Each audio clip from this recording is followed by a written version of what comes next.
good. You know? Okay. She will. She'll be perfect. Don't worry about it. Just relax and just talk to me like you were talking. We Okay. were doing great.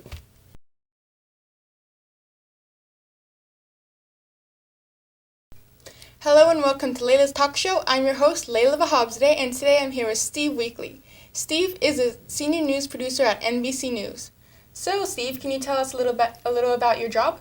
Well, what I do is I work overnight. I'm a producer for a morning show that starts at about 4:30 in the morning and runs to 6. And what I do during the course of a day is come in, and first thing I'll usually do is look at all the stringer tape. This is things like you've seen in the movie Nightcrawler. Okay. Guys go out and shoot on spec to try to sell to us. It's usually a lot of car wrecks and overnight crime and fires and things, and sort through those. Then I'll look through the NBC feed. NBC supplies us with video and sound and packages from all around the country, and I'll look at that. I'll look at the local wires. I'll look at what we did the night before to see what might be reusable from that show, and then I'll try to put a menu together of things that when you wake up, you know what you need to know, and it's presented to you in a fashion that's easy for you to digest and that's entertaining to you and doesn't depress you too much in the morning. As a senior news producer, are you responsible for commercial cuts and just editing in general? I'm not responsible for, I'm only responsible for making time for the commercials. Okay. The show has to be timed. For instance, if say a show is, say it's a 60-minute show, it will likely have maybe 40 minutes of news and 20 minutes of commercials. And those commercials need to hit at a certain time. So when I stack the shows together, there's a computer program that gives me an approximate time. So I know when I'm going to hit the brakes and I know when I'm going to be out.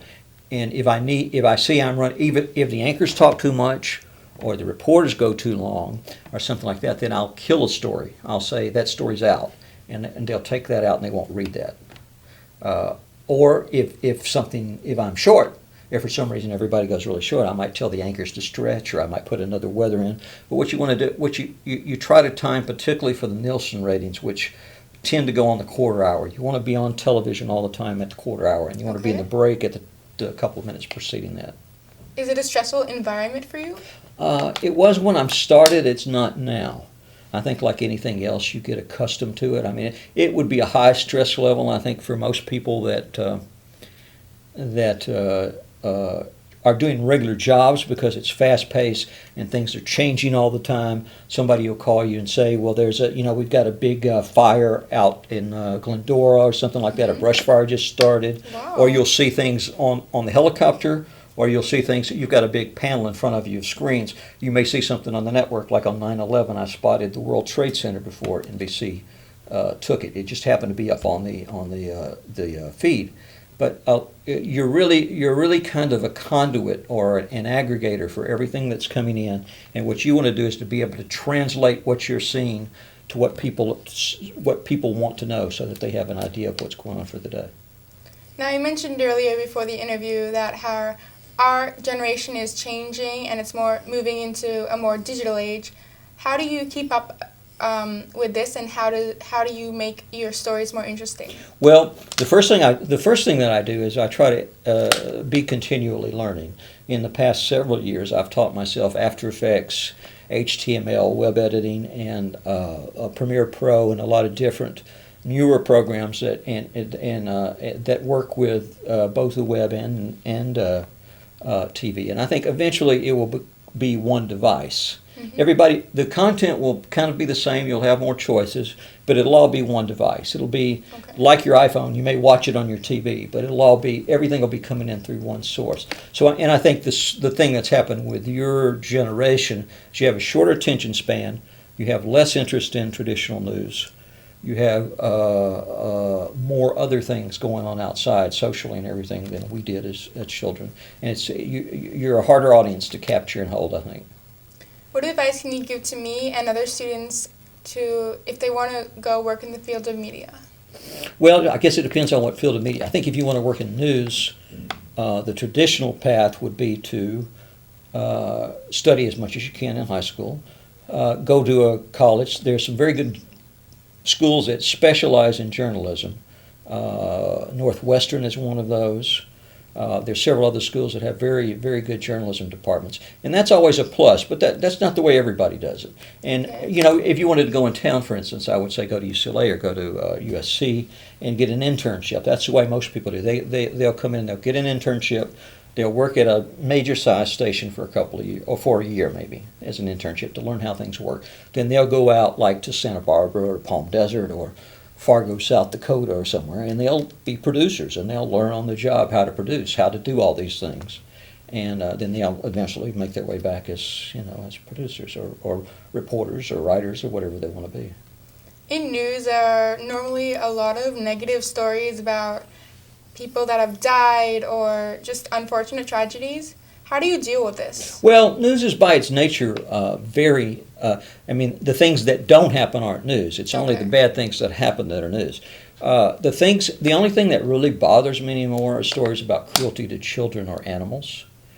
The stories that really affected me, I would say, were Hurricane Katrina, and watching all those people in kind of a paralyzed state of pain and not being able to do anything about it. And also 9/11, I think, was a transformational for a lot of people in terms of the emotions they felt and the vulnerability they felt that hadn't been present, I think, in American life before. Can you tell us more about these stories and why and how they affected you? Well, on 9/11, I was in the control room in the morning, and I think it was Eastern time. I think it was shortly before 9 o'clock. It was about 6 o'clock in San Diego, and I was in the booth, and I spotted a picture of the World Trade Center in flames on the monitor, and I said, let's take that, let's see what it is, and we just started talking about it. And it was right at the top of the hour, and everyone else went to break, and I didn't go to break, because I said, let's stay on this for a few minutes. And you saw the second plane crash into it. Oh my gosh. So, and you still didn't know what it was. At first we thought it was a freak accident, or it was just a fire. And then when you saw the second plane, well, something's really going on here. And then subsequent to that, my station boss is telling me I'm not taking commercials, because you don't take commercials normally during breaking news. It disrupts the flow and ruins the information for people, but you don't make any money either. So the station manager is calling me and telling me to take commercial. I said, you're crazy. We can't get out of this. This is world changing things here. And so he finally agreed. But we were on, and this was not a network station, so we covered it ourselves. And we were on probably for 14 hours continuously. Wow. Yeah. Now, go ahead. And the same with the riots, and the same with the earthquake. Things like that are major events that are very different to produce and take a long time. Now, I read your resume, and it said that you're an Emmy Award winner. Does this make you more popular, and how does this make you feel?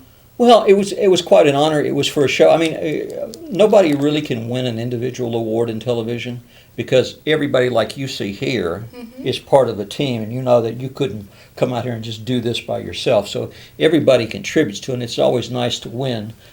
We won for Best Newscast for when I was at KTLA Morning News, and that was a very young experimental program. So that was a good. It's an honor, and it's a nice thing to have, but it's not anything you can rest on. You have to keep going and trying new things and always learning. I would say the key things are to always be ambitious, to always say you can, whether you know you can or not, find out whether you can later, and then to continually learn through your life and try to read as much and take in as many things as you can. What are your career goals for the future? To get out alive right now.